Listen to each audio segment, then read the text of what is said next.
Russia is a place where the extraordinary meets the ordinary and the unseen stand out amongst the scene. These differences make it an attractive spot for adventure-seeking travelers who want to learn more about the world. Would you like to visit Russia? Let us take you on tour to discover 15 things that cannot be seen anywhere but in the city of rich controversies, Russia. Number 15. Walking Dead Buddhist Monk. When you hear about Russia, Buddhism might not come to mind. However, there's an interesting tale that connects the two. In addition to the renowned resting place of Vladimir Lenin, there lies another fascinating sight: the body of Lama Dashi-Dorzho Itigilov, a Buddhist monk who passed away in 1927. Before Lama Itigilov died, he instructed his followers to dig up his body after 30 years. Keeping to his wishes, they did so. Remarkably, his body was found in the same position as when he passed away, seated in the lotus posture, and incredibly well preserved. Due to the political changes in Russia, particularly the rise of the Soviet regime, his body had to be buried again. Decades later, when it was exhumed again, 75 years after his death, Lama Itigilov's body remained intact. This occurrence was considered miraculous, and his preserved body was kept behind glass in a Buddhist monastery.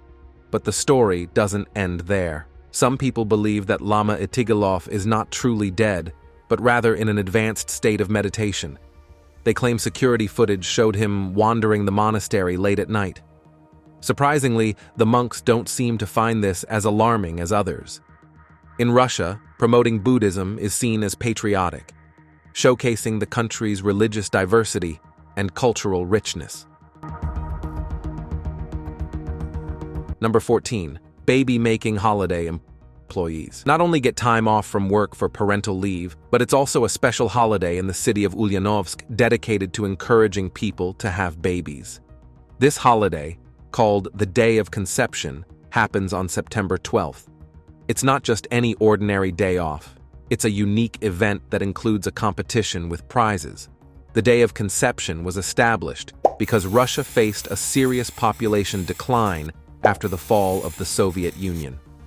At one point, Russia was one of the most sparsely populated nations in the world.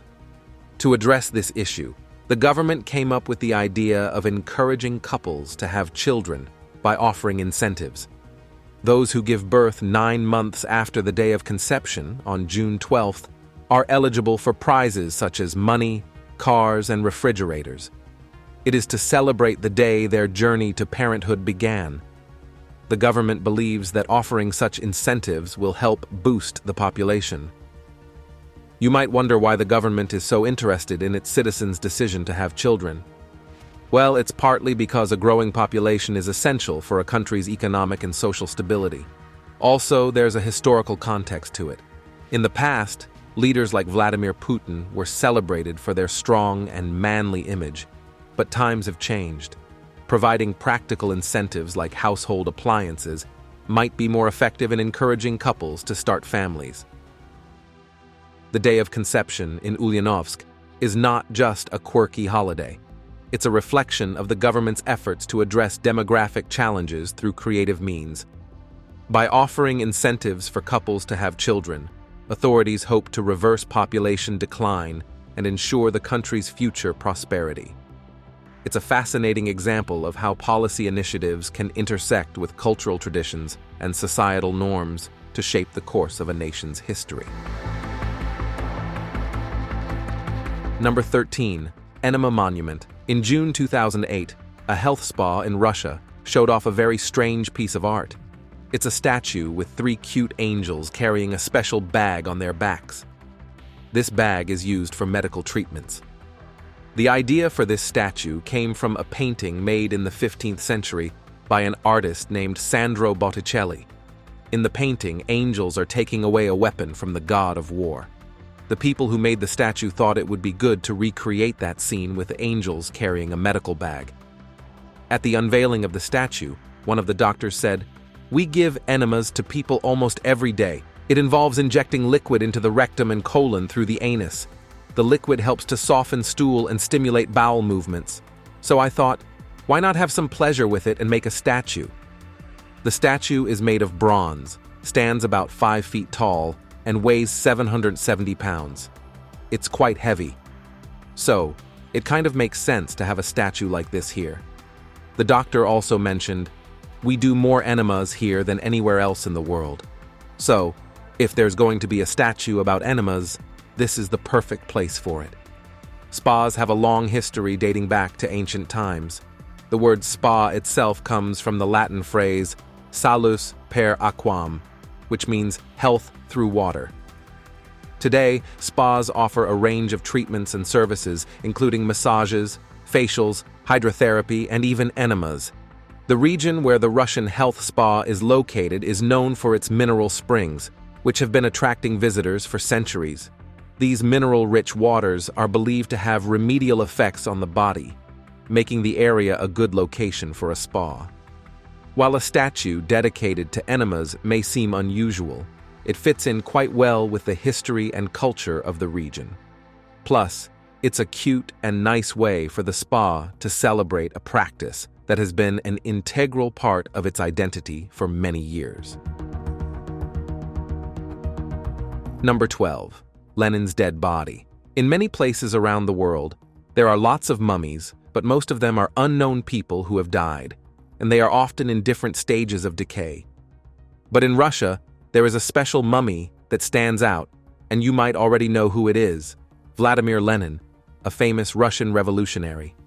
Instead of being buried like most people, when he died in 1924, his body was treated with chemicals to preserve it, and then put on show in a building called a mausoleum. What's interesting is that, even though Lenin passed away many years ago, when you look at him, he still appears quite like someone alive, although his skin looks a bit shiny like wax. It is almost like he's just taking a nap and could wake up at any moment, ready to get back to leading the Soviet Union. Keeping Lenin looking fresh and lifelike costs Russia about $200,000 every year. It is such a big task that there's a special lab in Moscow focused solely on finding the best techniques to preserve his body. Every 2 years, Lenin's body had to undergo a process called re-embalming to maintain its appearance, and sometimes they even had to replace his eyelashes.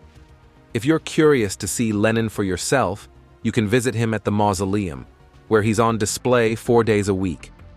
Lenin became incredibly important in the history of communism, and some people even saw him as a sort of god for the communist ideology. Number 11.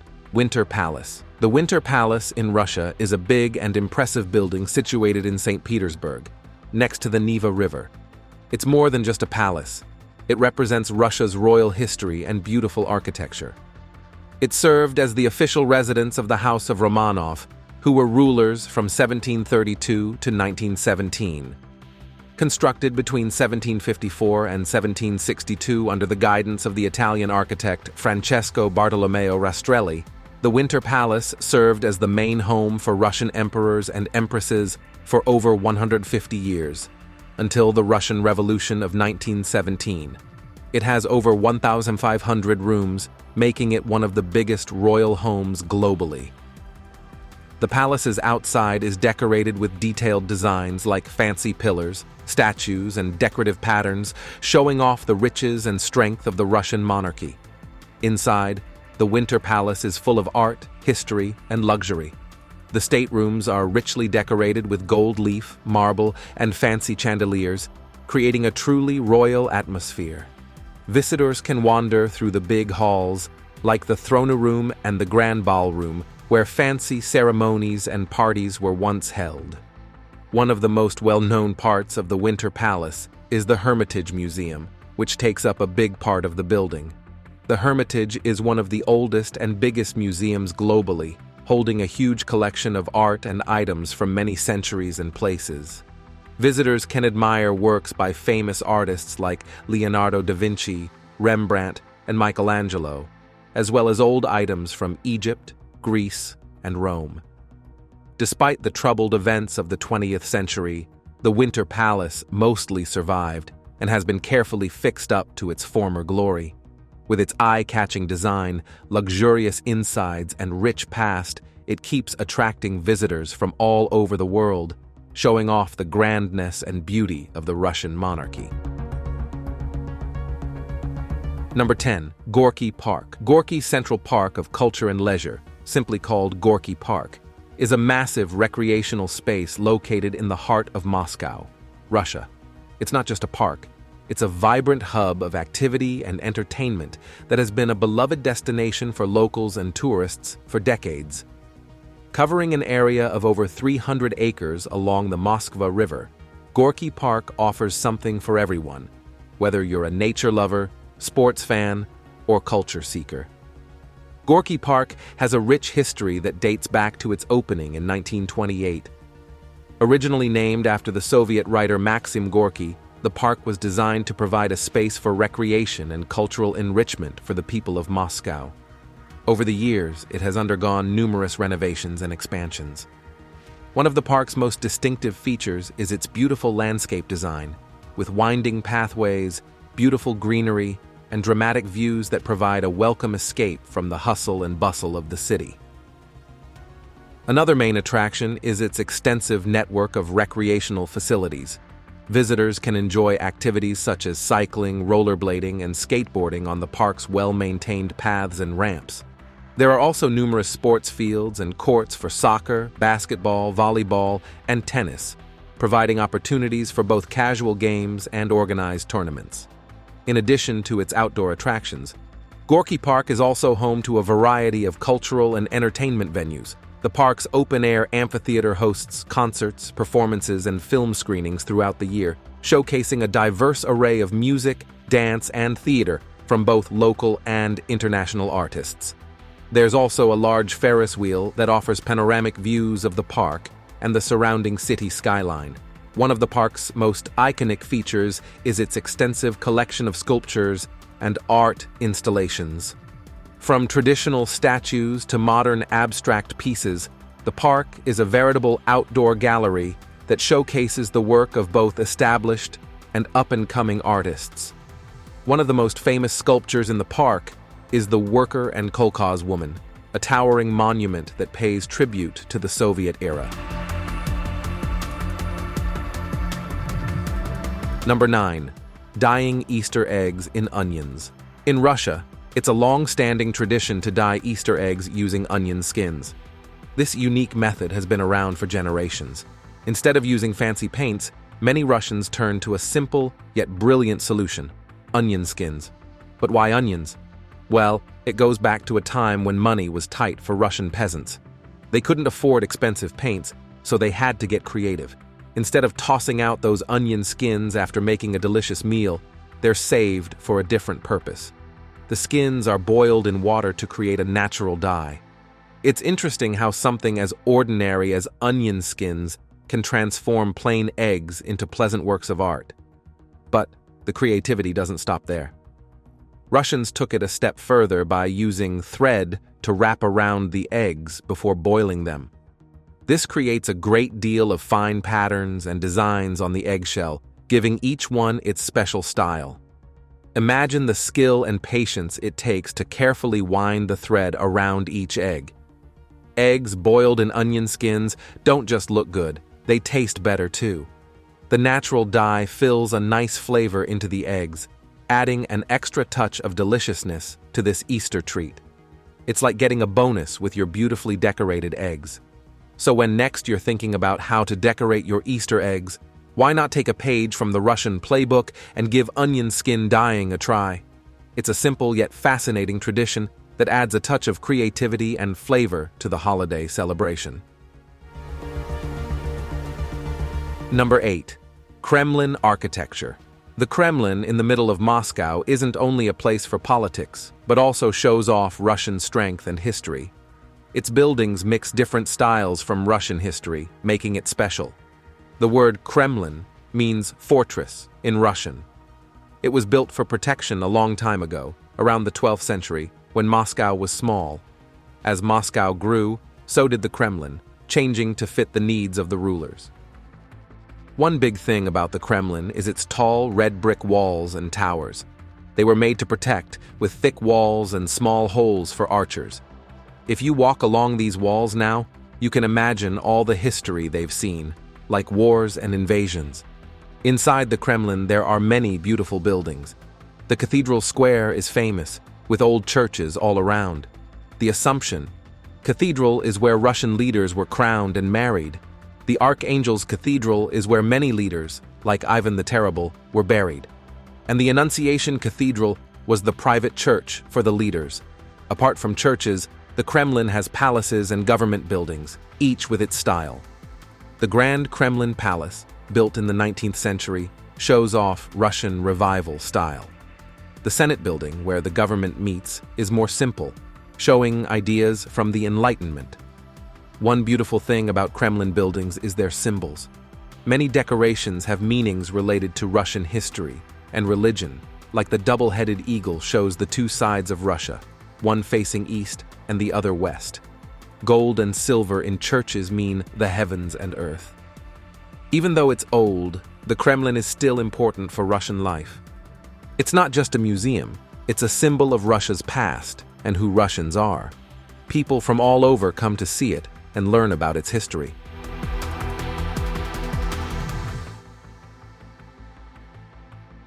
Siberian Huskies are fascinating dogs with a rich history rooted in the vast lands of Russia, particularly Siberia.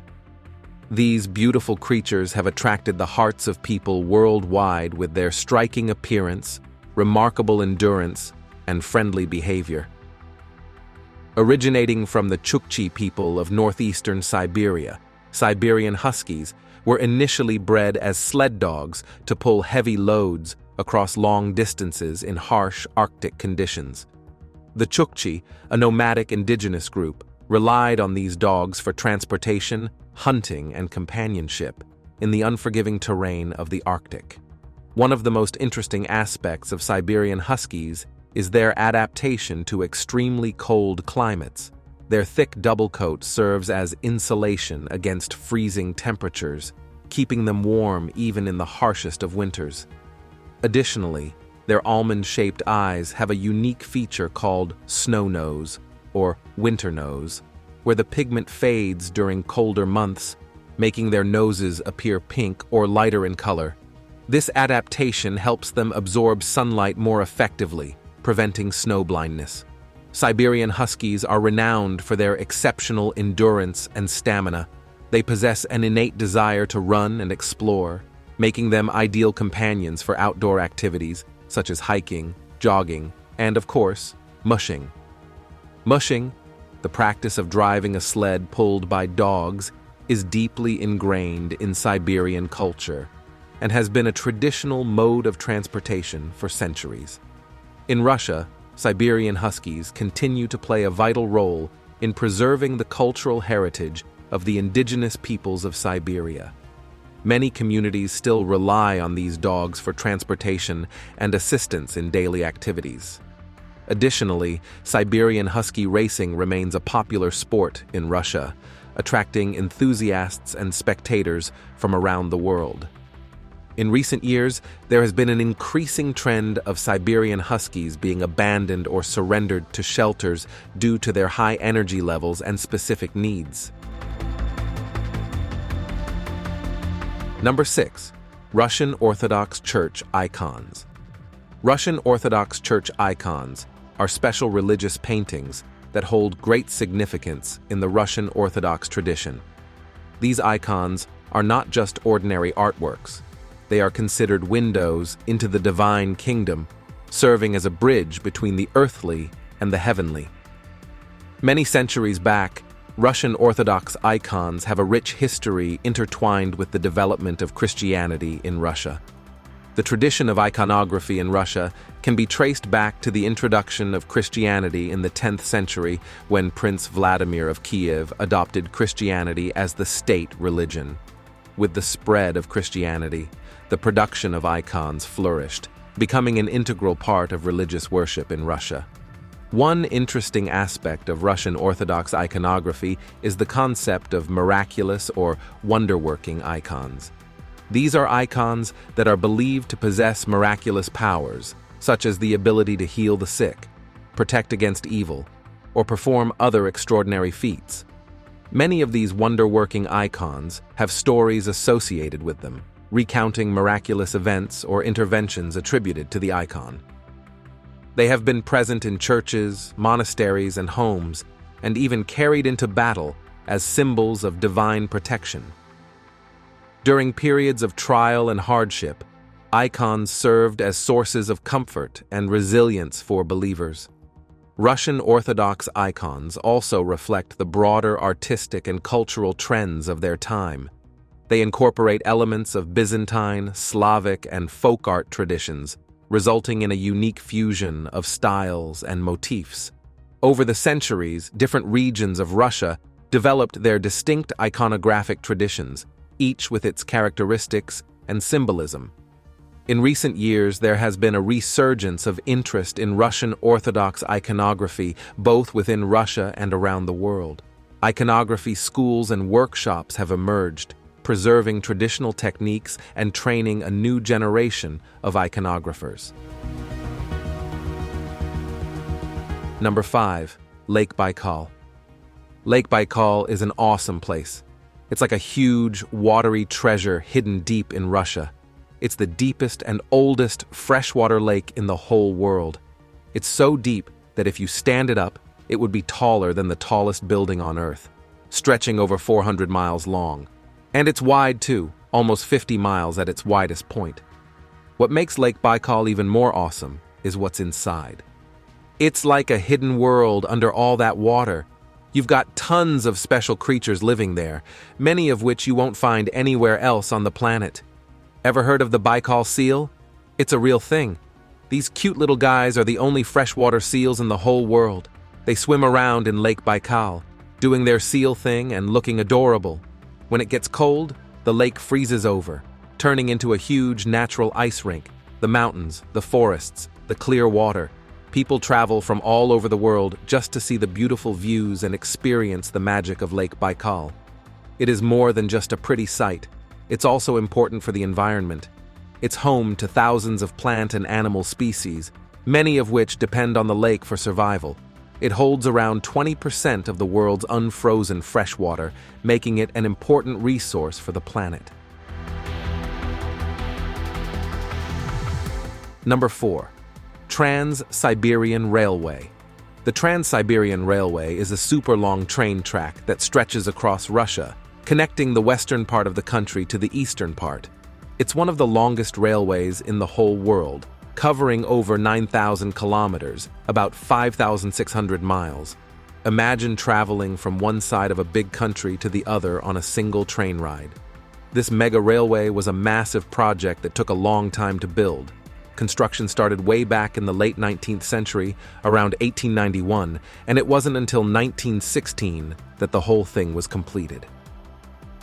Among the important features of the Trans-Siberian Railway is that it passes through some incredibly diverse landscapes. You'll see everything from dense forests to vast plains to rugged mountains along the way. The Trans-Siberian Railway is also a lifeline for the people living along its route. It helps connect remote communities to larger cities and markets, making it easier for them to access goods and services. It's a major transportation route for goods like coal, timber, and oil, helping to fuel Russia's economy. But it's not just about the destinations. The train ride itself is an experience to remember. You'll meet people from all walks of life, from fellow travelers to friendly locals selling snacks and souvenirs at the stations.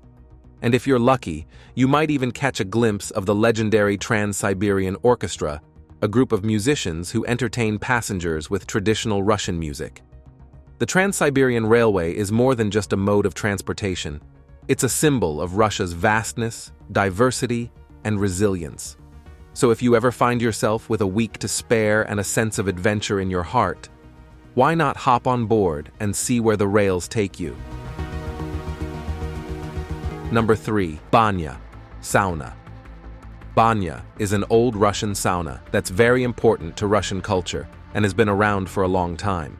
It's a special activity where people follow traditions, hang out with others, and feel cleansed inside and out. In the banya, there's a hot room called the parnaya, where water is poured over hot rocks to make steam, making the air feel warm. It can get really hot in there, up to 90 degrees Celsius, 194 degrees Fahrenheit, which makes you sweat a lot and helps your muscles relax. An important aspect of banya is the venik, which is a bunch of branches from trees like birch, oak, or eucalyptus. People use the venik to rub their bodies gently, which helps with blood flow and makes them feel refreshed. These branches have oils that are good for you and can make your muscles feel better and wake up your senses. Usually, when you're in the banya, you take breaks to relax. Some people jump into a cold pool, while others roll in the snow if it's winter. This going back and forth between hot and cold is said to be healthy because it gets your blood moving and makes your immune system stronger.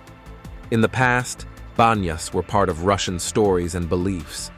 People thought there were spirits, called banik, living in the steam room, and they had to be happy with water or special rituals before anyone could go in.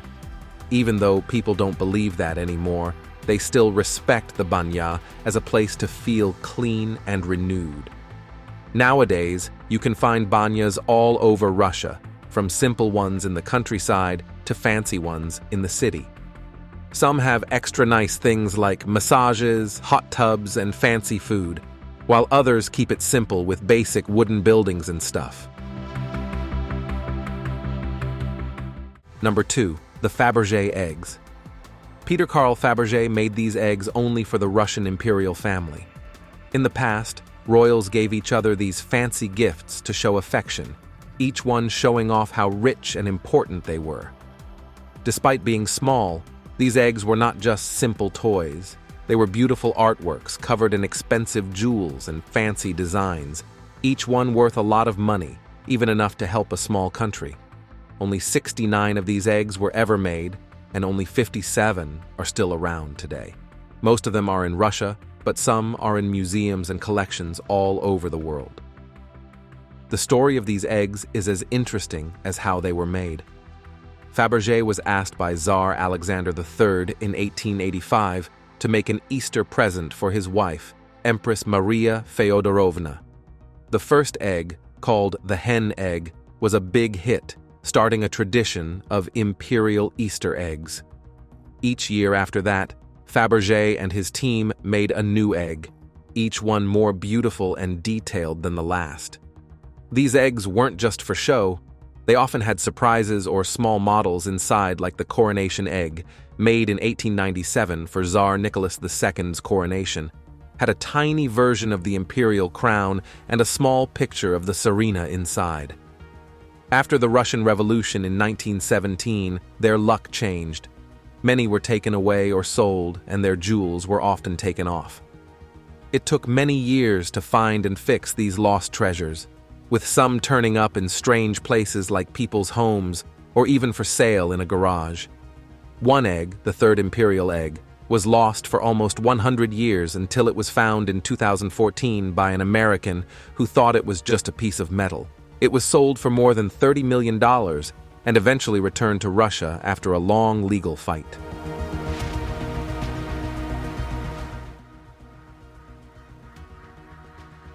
In space, some stories capture people's imaginations. One such story is about the Russian space dogs, brave dogs who went into space during the early days of space exploration. These dogs played an important role in helping us understand space travel and paving the way for human astronauts to follow them. The Russian Space Dog Memorial in Moscow, Russia, pays tribute to these brave animals and their contributions to science and exploration. It honors the memory of the dogs who were part of the Soviet space program in the 1950s and 1960s. One of the most famous space dogs was Laika, a stray dog from Moscow who became the first animal to orbit the Earth.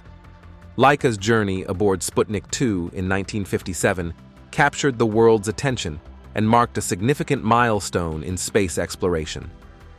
Although Laika did not survive the mission, her sacrifice paved the way for future human spaceflight. Another notable space dog was Belka, who, along with her friend Strelka, became the first animal to safely return to Earth after orbiting the planet aboard Sputnik 5 in 1960. Their successful mission showed that living organisms could survive space travel and paved the way for manned space missions. The Russian Space Dog Memorial has statues and plaques honoring the brave canine cosmonauts who made history. Visitors can learn about the lives and achievements of these remarkable animals whose contributions to science and exploration will always be remembered. Honoring the space dogs brings to our minds the sacrifices made in pursuit of knowledge and discovery. The dogs who participated in the Soviet space program were pioneers, pushing the limits of what was thought impossible and paving the way for future generations of explorers. Which of these 15 things that can't be seen anywhere but in Russia do you find interesting? Share your thoughts and comments below.